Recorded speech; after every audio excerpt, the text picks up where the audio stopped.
Welcome to Practice Disrupted, a podcast where we find ways to create new solutions to current challenges while elevating the value of architects.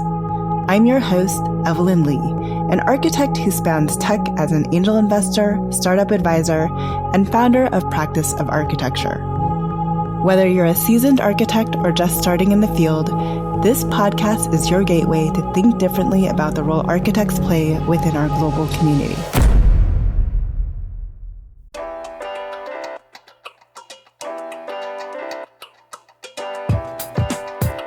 Hello, Disruptors. Welcome to this week's episode of Practice Disrupted.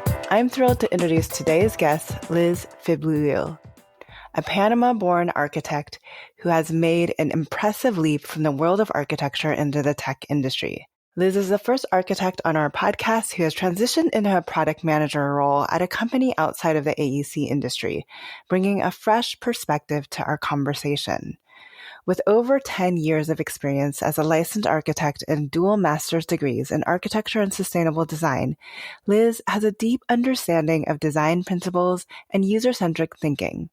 Her passion for creating exceptional digital experiences has driven her to excel in managing web and mobile application projects at Tanooki Labs, a company known for building innovative products from the ground up. In our discussion, we'll explore what inspired Liz to pursue a career in tech, how she leveraged her architectural background to make such a significant shift, and the unique challenges and opportunities she's encountered along the way. Liz also finds inspiration in literature and painting, which adds a creative dimension to her work as a product manager.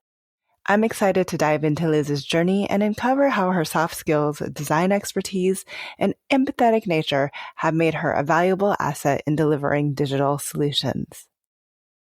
Hi, Liz. Welcome to the show. We're so glad to have you here. Hey, Evelyn. So we just ran through your formal bio in the intro, and we like to open each episode with a bit of an icebreaker. So is there anything else, maybe not in your formal bio, that you can tell our listeners that either completely unrelated to what we're going to talk about or maybe something that would even help us know you a little bit deeper before we go down this career journey of yours? Yeah. So fun fact about me, I love to travel. Like that's one of my primary goals in life. Like not only as a dream to have leave a legacy behind, but that's one of my biggest goals. So everybody has a to-do list to do by 30, by then they turn 30. My to-do list was to visit all continents by age of 30, and I accomplished it. So the only continent that I have not visited has been Antarctica. And the only reason that was the case was because in my countdown, I did not plan that I was going to be waiting a long time for one of my visas to be renewed. I'm from Panama, as you mentioned in my bio.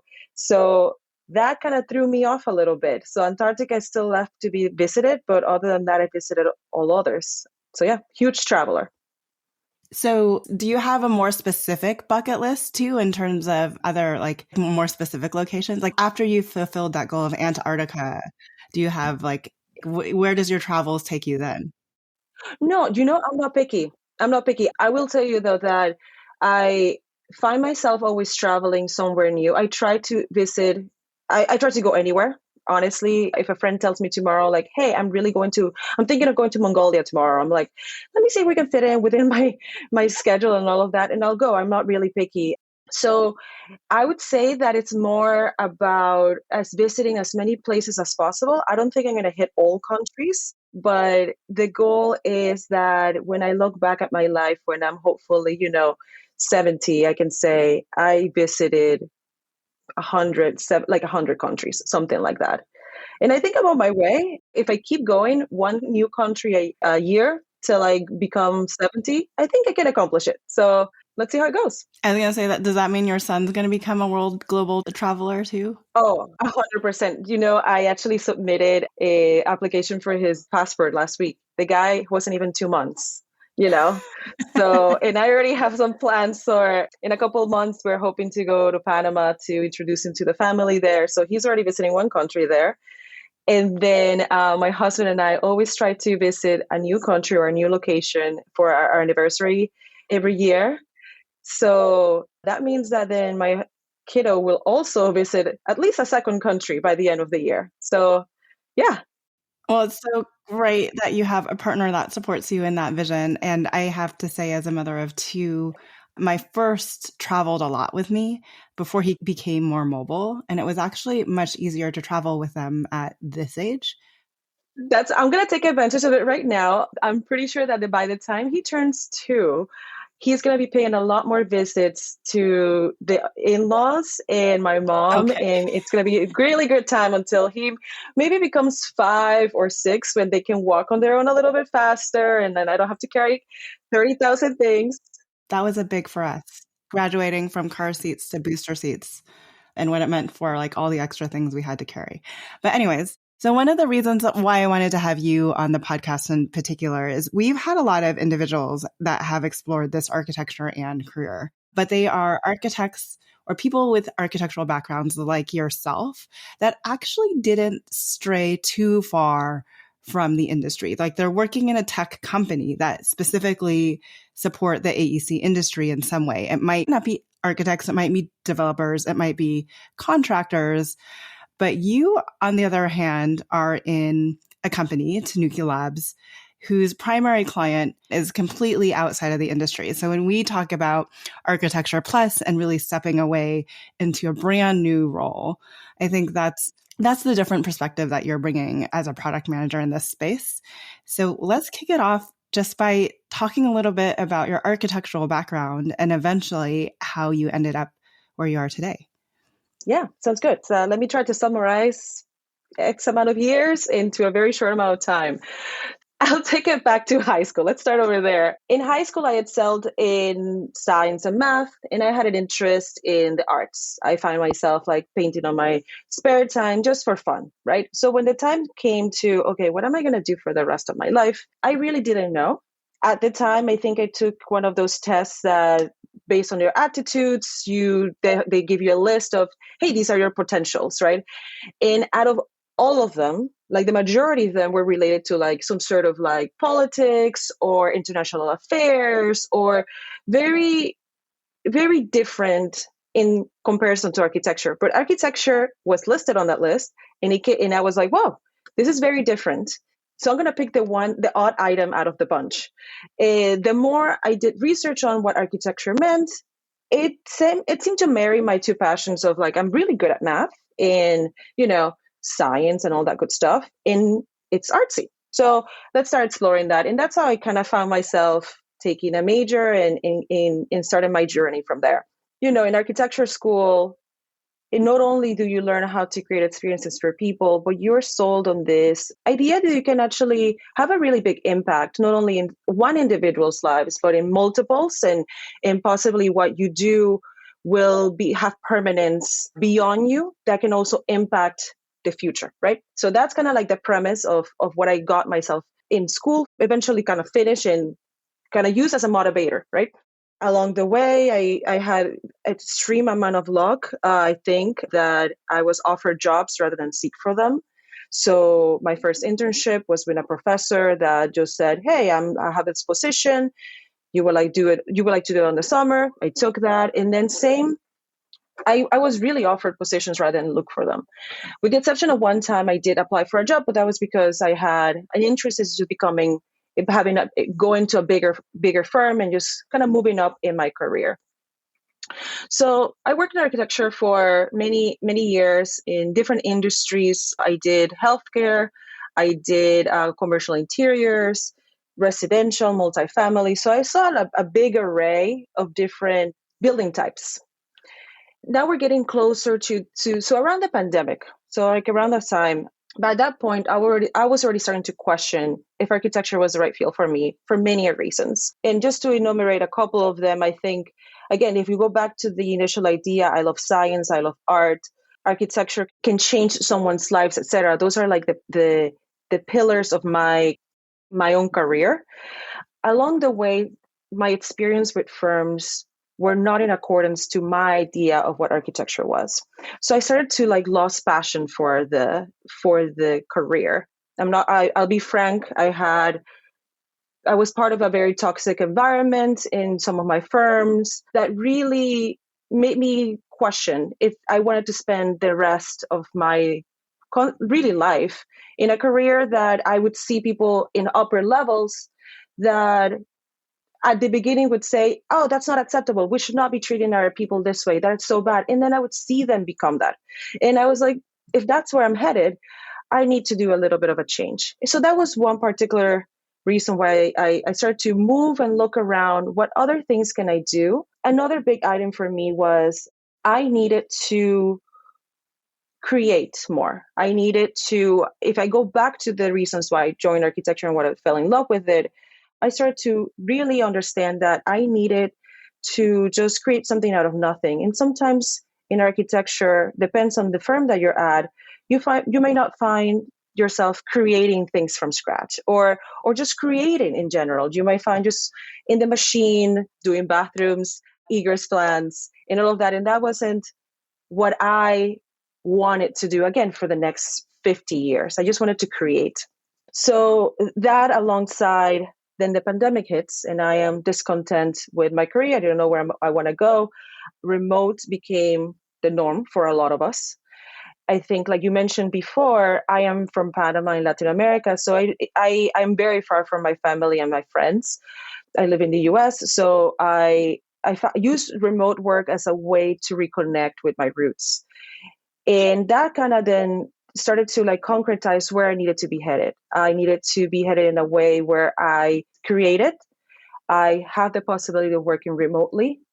And then lastly, the other thing that kind of led me to where I am right now, I really had a curiosity for technology. You know, I kept hearing at the time a lot of things that were in discussion were like, what is the blockchain? What is the new era of the internet? AI wasn't that big at the time, but there were these discussions happening. And I started to just be curious about the whole thing. And I'm not going to lie that I taught myself a little bit of code here, writing websites, all that stuff on my spare time.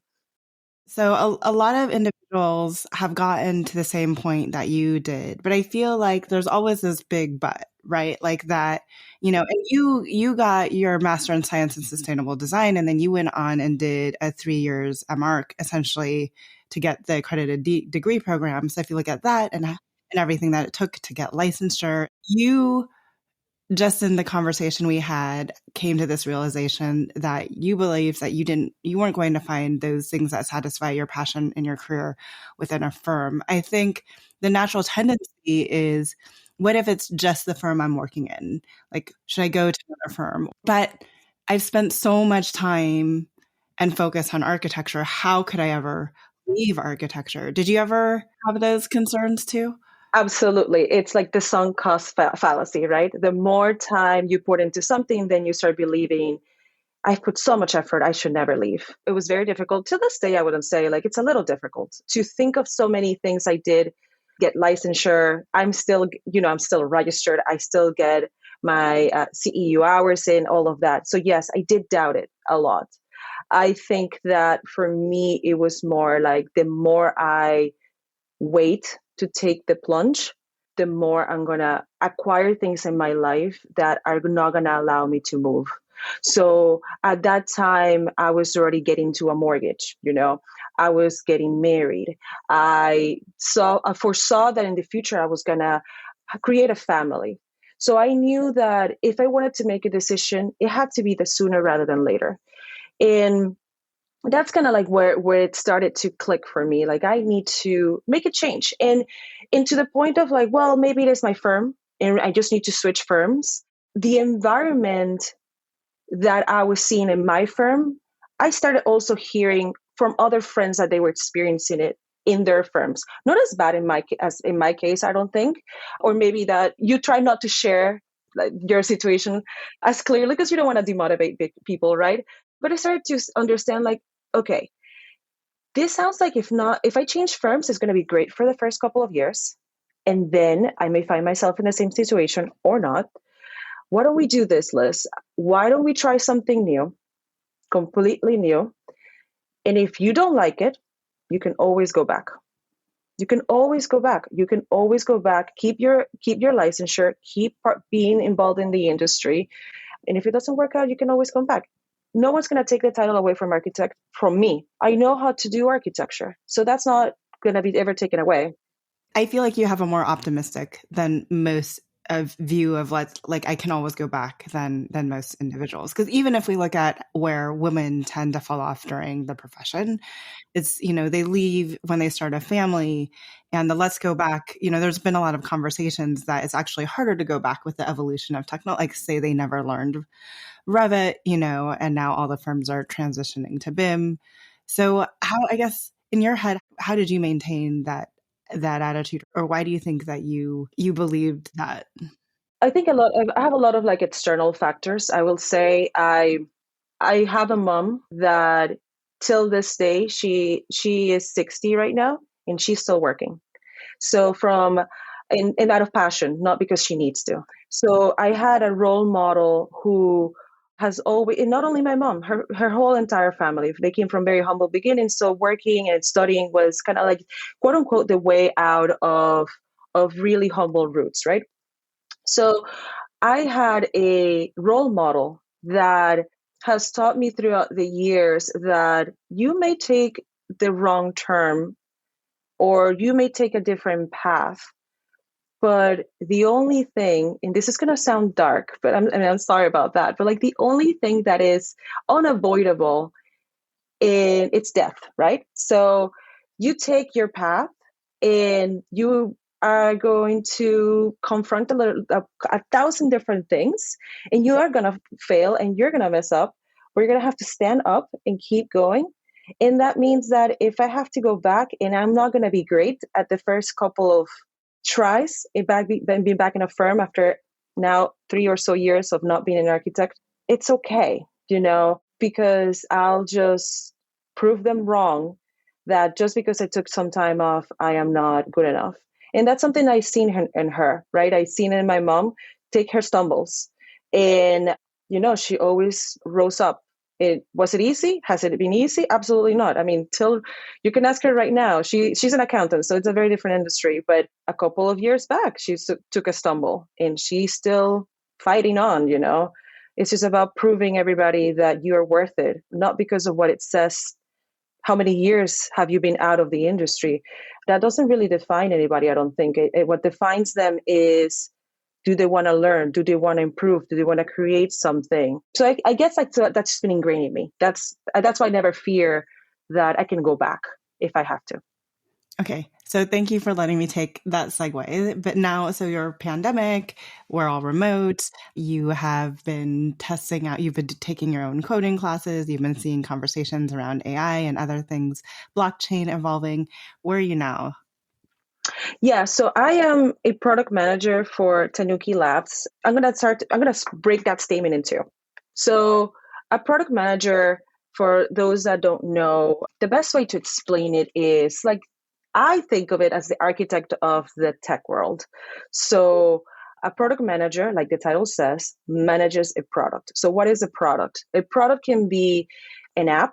It could be a website. It could be the submit button within the website. So it really is about an experience, and the complexity and size of that experience might define if there's only one product manager or two or three or four. Now, a product manager, quote unquote, manages the products, but we're talking about like an app. So how do you manage an app? And it's the people really that you're trying to manage. So to take it back to the analogy of an architect, as architects, we have stakeholders. A product manager has a stakeholder. As an architect, I'm given a series of goals and end goals for that client that they want to accomplish. Then as an architect, and as a product manager, I figure out what is the best way to accomplish those goals. In the architecture world might be by program planning, it's space, defining the space, defining the square footage for certain functions, looking at the code, et cetera, et cetera, et cetera, et cetera. And then there's a team that helps me achieve that goal. And then you have your engineering team, which in the tech world is your developers, right? And then you have your designers. If you're only being like a staff architect and you have a designer in-house, et cetera, then you have a designer. Same with the tech world, right? There are UX designers, UI designers. And then you all work together to accomplish the goal that the client presented. So that's what I do. And that's what a product manager is, at least my understanding of it is. So if I distill that, if I go back, I am giving a goal to be accomplished, or I help define what the goal is. With my team, define what is the best way to accomplish that goal. And then I help my team accomplish the creation of that goal. Thank you. So last season, we had two product managers on, and I actually put them back to back because I think the role of product manager kind of changes also depending on the company that you're within. Same thing with project managers. Like a project manager working on hospitality projects going to be a little different than a project manager working in healthcare, education, etc. But how, I guess, I want to step back a little bit and say, like, on your role or on your path out of architecture into tech, most people, especially hearing your love of design, tend to default to UX designer. So how did you find this place in product management? I take it back to, so actually, I'm going to step back a little bit. So when I was looking to lead the industry and find a new role for myself, I'll take it to like, what did I define? Why did it lead me to product manager? It was simply because of my soft skills, if I'm honest with you. So at the time I was doing my own little knick-knack projects here and there with JavaScript and HTML and all that stuff. But I had imposter syndrome. I didn't think I was ready to be called a developer or be able to take on that role even at a junior level, because I was self-taught. I didn't have a formalized coursework of computer science to define myself like, yeah, I'm ready to take over that. And I saw the same thing with UX design. I didn't have a formal background on UX design or a formal education on UX design to go that route. And I didn't want to go back to school because at the time, going back to the sunk cost fallacy, I wanted to go on a path that I was self-motivated to educate myself without the need of others to guide me through the education process. So I didn't want to go back to school because if you look at my resume, I went to undergrad, I went to master's, I have 2 masters, I had a lot of formalized education. If the result of my formalized education led me through to an industry that I don't really love, I need to find the resources on my own to teach myself what I need to be in a new path. I didn't want to invest more resources in something that then was not going to work for me. So knowing that I knew I already have imposter syndrome because of coding.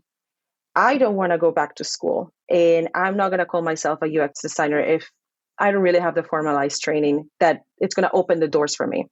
How can I break into that industry? It was simply by looking at my soft skills and what I have already and what I'm willing to learn by myself on my spare time. That was product management, because I started looking and it just felt so similar to being an architect. The only big difference is that I am not, building physical things, but all the building blocks of that industry are in the same role, and that's where I decided, this is interesting. Let's try it out.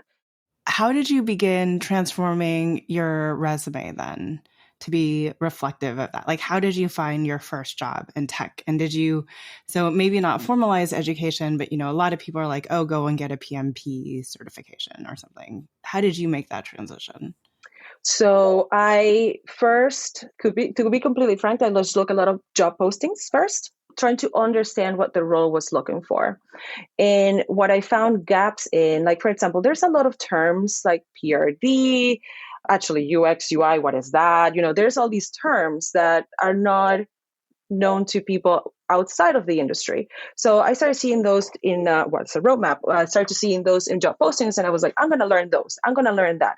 So I would start looking for online resources in Udemy or LinkedIn Learning, all these different free resources to learn the lingo, because I knew that the soft skills I had. And once I learn all these lingo, then I tailor and change my resume to highlight that. And I was very frank with my resume too. I said, I am an architect. I am looking to immerse myself in this new career. I don't know what I don't know, but I am willing to learn. And that's how I started to get interviews. I submitted, I'm not going to lie, I would submit like 5 applications per day. So I don't even, I think I may, at the time, I may have submitted like 50 applications in total until I finally found a match for me. Had way too many interviews as well. And I actually would learn from every interview. I would say, and I would always ask for feedback. So if someone said, "Hey, we cannot hire you," I would always say, "Thank you so much for your time. Can you tell me what was the decision making behind that?" And I would take that and I would say, "Okay, now I know what I need to learn to be better for the next one." So yeah, that's how I did it until a couple people took a chance on me, and I eventually made the decision that Tanooki Labs was just the best complement and the best match for me at the time.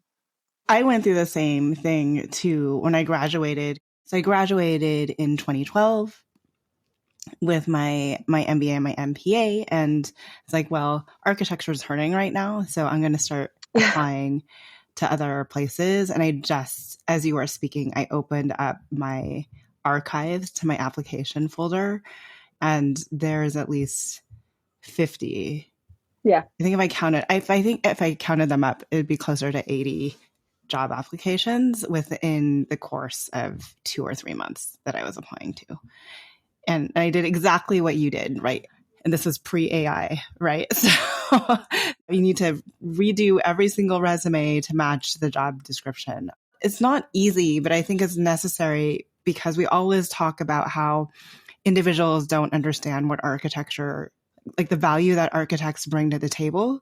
So if you take that lens and you apply it to, I'm an architect looking for a new job in the world and nobody understands what we do or my value, you need to make sure that you're using the language that they understand and how your skills transfer over. Absolutely. I think that is key of any time.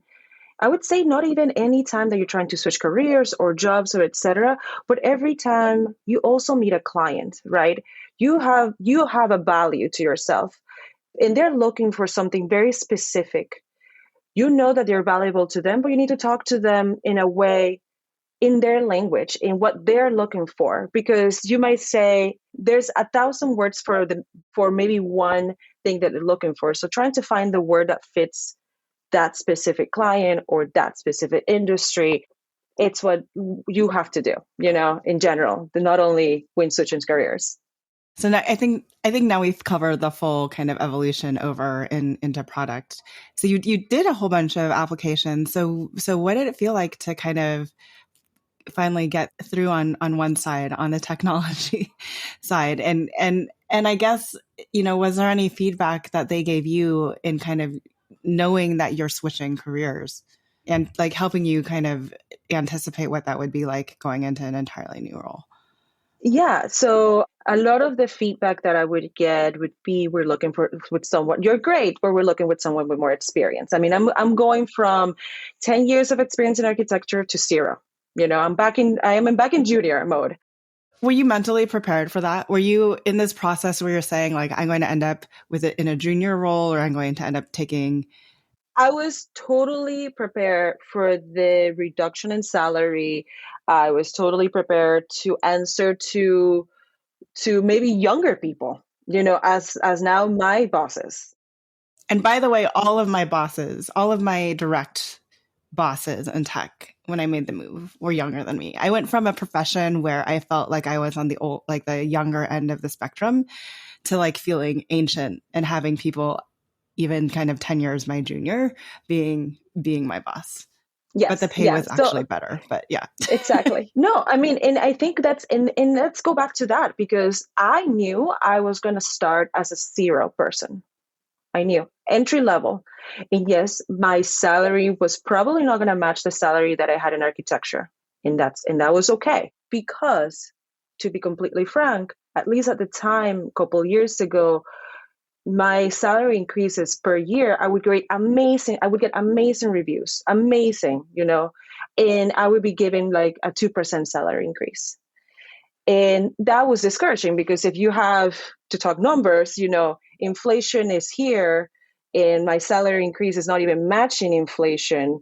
That was not kind of like where again, one of the many reasons why I kind of really had to take the plunge is it's also that, right? And I knew that if I moved to tech or any other industry, I probably was going to start in a very low level in salary wise, but I think eventually what took me 10 years in architecture was probably going to take me a shorter amount of time outside of architecture.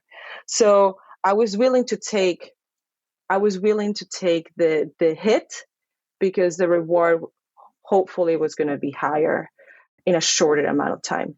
I was well aware that was going to happen, and until this day, I'm not going to lie, it's difficult to say that I have 3 years of experience, when I've been out of college for so long, but it is what it is. And I even carry that. Actually, one thing that ultimately ended frustrating me in the end when I began stepping away from tech is seeing all of these younger people kind of climb the ladder much faster than I did because they had a deeper knowledge base than I did when I moved into tech. And the flip side is, yes, I'm so happy to be in tech, but I'm also like hitting myself over the head of like, why did it take me so long to make this move? It happens to me. So you feel that too. Absolutely. And I think it has to do with the fact that I've been in tech for close to 3 years now. The honeymoon phase is over. So then the question lies, do you still love it? And I'm like, yes. After the honeymoon phase, I still love it. I still not regret my decision. I love what I do. I really do. It has all the things that fulfill me as a person. So I find myself always questioning, why didn't I make the jump sooner? Why? Because I feel like I would be so I would be so ahead. I mean, I'm heading there. I'm an optimist, as you mentioned. I'll head there, but I don't know. I feel like I would, if I've done it sooner, if I wasn't scared. I think right now we would be having a different conversation. Right now, we would probably be having the conversation of like, I am a founder, rather than a PM. Ask me again a couple of years where we are, but We'll have to bring you back on when you start your new company. yeah, exactly. But that's the goal. Like that's where I look at myself and I say, if I did this 5 years ago, where would I be now? And although that is a sad thing, it's a sad way of looking at things. Like the past really defines where you are right now. So I would have loved to join sooner, but I wonder also if I would not be, if I would not love it the way I love it, if it wasn't because I took really great thought about joining. I didn't just jumped into it. Yeah, but it is a little annoying. I would say I should have done the jump sooner. Okay. It was something that I always felt internally, but I've actually never had been in a position to really share that with somebody else. So thank you for that nice, that we've both had that same feeling. So we've told people a little bit about product manager in Tanooki Labs. We actually haven't told anyone about Tanooki Labs in itself. So why don't you start with what is Tanooki Labs? And then, as a product manager in Tanooki Labs, what does your day-to-day look like? So let's go there. Absolutely. So Tanooki Labs is what you would call a consultancy or an agency. And in very layman terms, we take somebody else's, say you have an idea, a really good idea about a product or an app or a company, but you are not a developer. So you don't know how to make it into fruition. You may not even have funding. You may not even have money in your pocket to find a team that does this for you. So what we do is like we are that team for you. So Evelyn, you come with an idea, say that you really want to work on creating an app that helps people adopt puppies. And that's a great idea. You come to us and you say, look, I have this idea, but I don't know what I need to make it real. Like what languages do I use? Like, is it an app versus a website?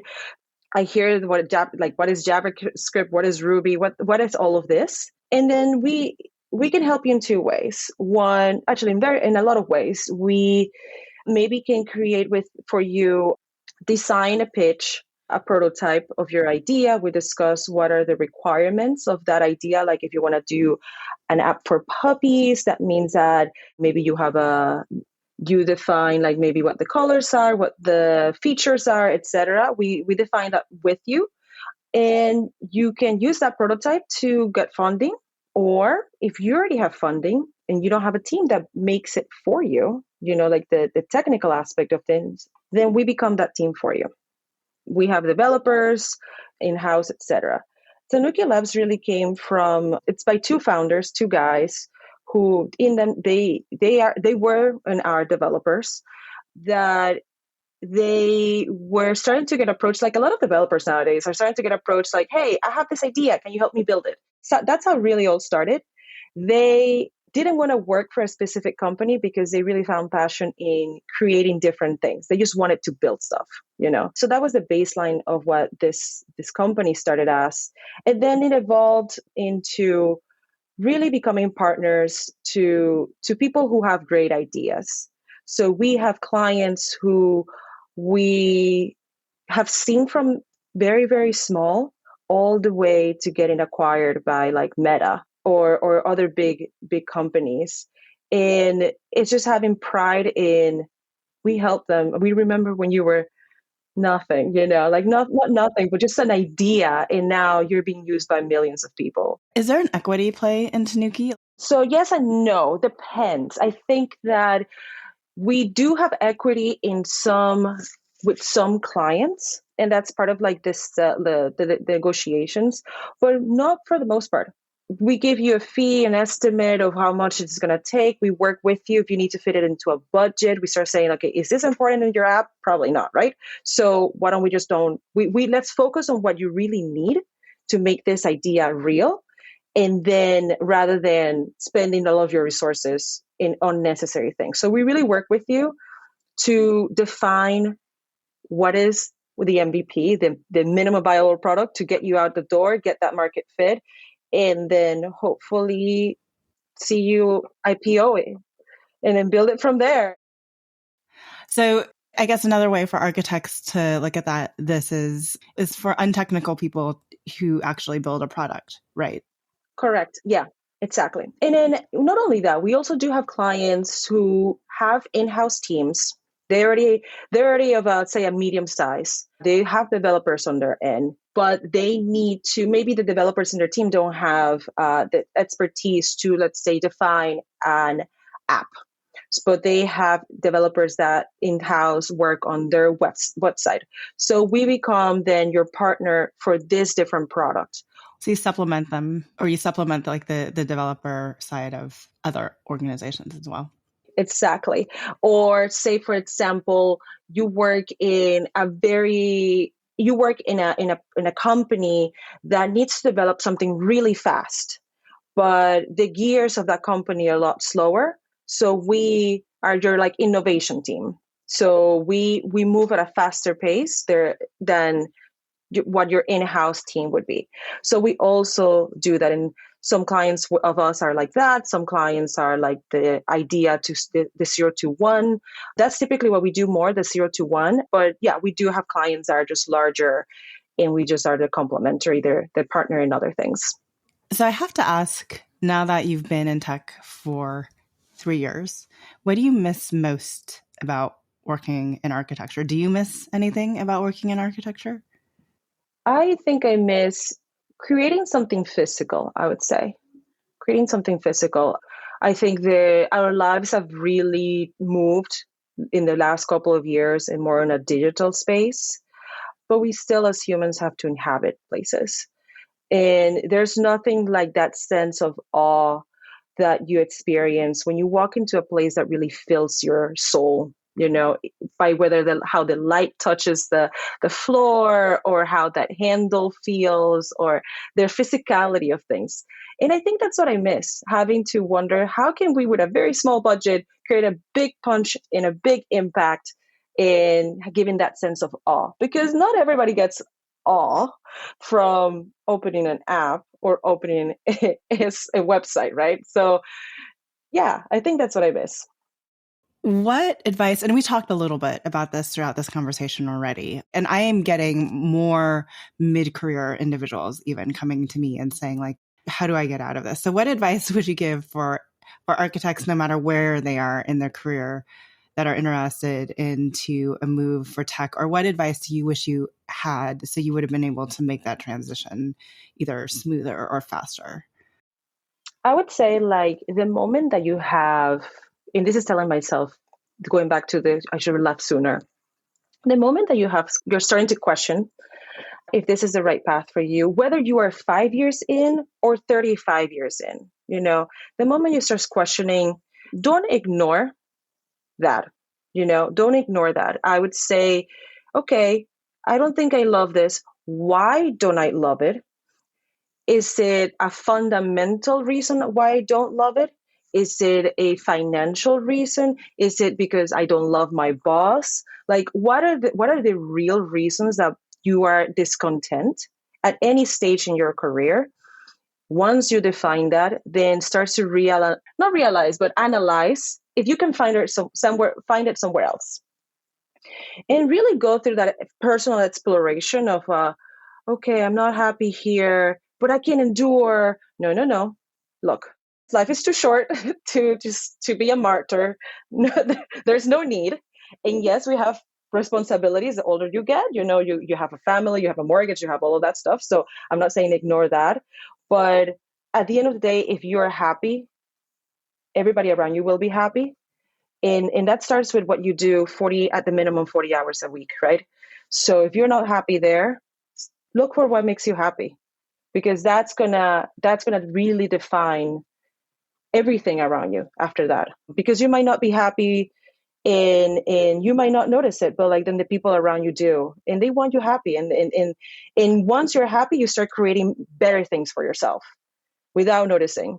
Yes, I had salary decrease when I moved into tech, but because I was coming home happier, I was, more upbeat, then my mind opened up to start thinking about expansion. Like okay, now that I don't have that bugging me down, what else can I do? Because inadvertently, the things that make you upset my really kind of hamper you being able to do more and be more. So I think that would be the number one advice. And then I would say that once you think that you have to leave, and then you know that you have to leave, don't be afraid to be rejected.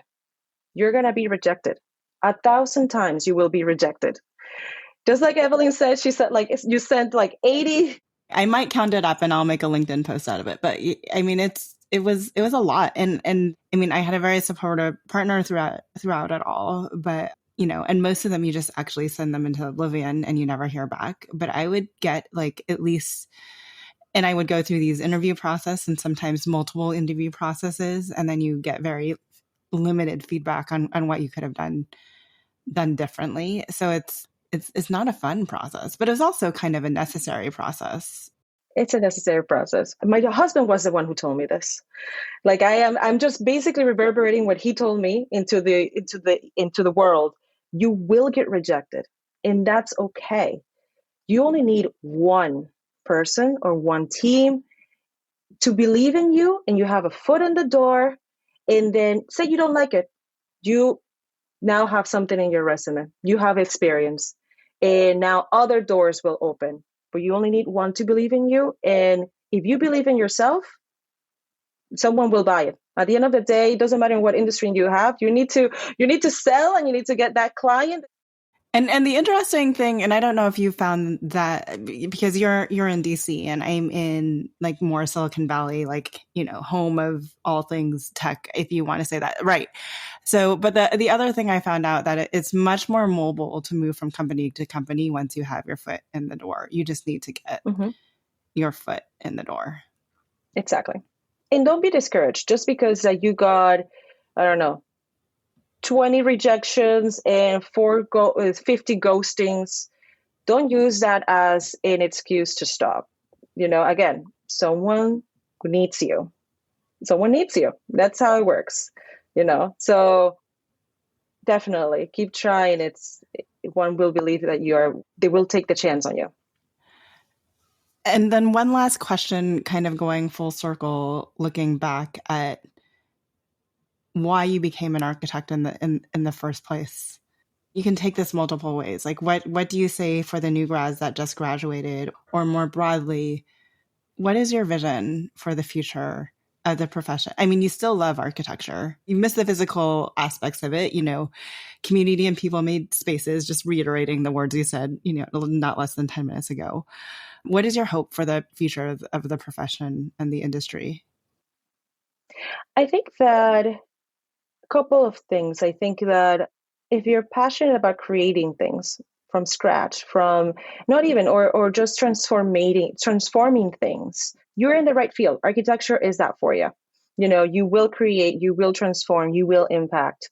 But at the same time, I would use those same words to describe, as an architect, you should also treat your peers and clients in the same way as you're trying to impact and create and transform the world.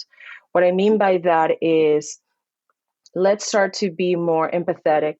I think empathetic with when you're a principal, empathetic with your junior staff. And when you're a junior staff, be empathetic with your principal.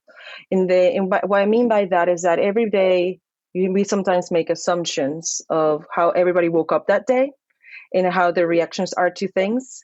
And in architecture, it's just like the master architect, right? It's a trade, right? And at the end of the day, we have education, we have apprenticeships, we have all these things. It's just like it's like a very old school way of thinking, in a good way, of how to develop in the career.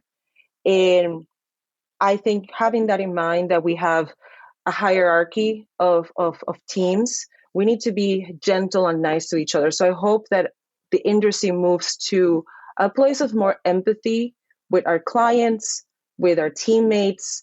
And I think once that's done, I think we are going to see great things. I think a lot of people complain like no one values architecture anymore, and that's the reason why maybe our fees are difficult and fighting every inch of everything. I think with more empathy, we're going to change that. When you start valuing, okay, my developer has a budget that I think they're stingy, but let's actually put ourselves in their place, what they are trying to accomplish. Oh, my principal was difficult with me today. I wonder why. Well, did you know that they just lost a really big RFP, for example? Or, my junior staff is not accomplishing things, I don't know, by this deadline. Let's talk with the junior staff and understand what are the obstacles they're having. Because once you have that, then we can start having conversations of higher salaries, work-life balance, different quality of life, different experiences, happier people in the office, happier places in environments. So I think that's what I'm hoping for. It's where we start moving towards. And I think the new generation, there's a lot of complaints. There were a lot of complaints about millennials too, but they're a little more empathetic and a little bit put in their shoes of the other. And I think that's going to be good for the industry in general.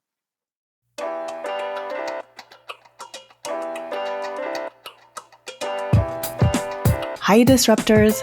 Thank you for joining us today on an episode of Practice Disrupted. If you like the content for today's show, you can find all of our past episodes over on practiceofarchitecture.com/podcast. Be a part of the conversation by joining me, our speakers, and other disruptors in our community at practiceofarchitecture.com/community. Our social media handle is Practice of Arch. That's Practice of ARCH. We'd love to hear from you, so feel free to drop us a DM and say hello. Tune in next week for a new conversation on change in the profession.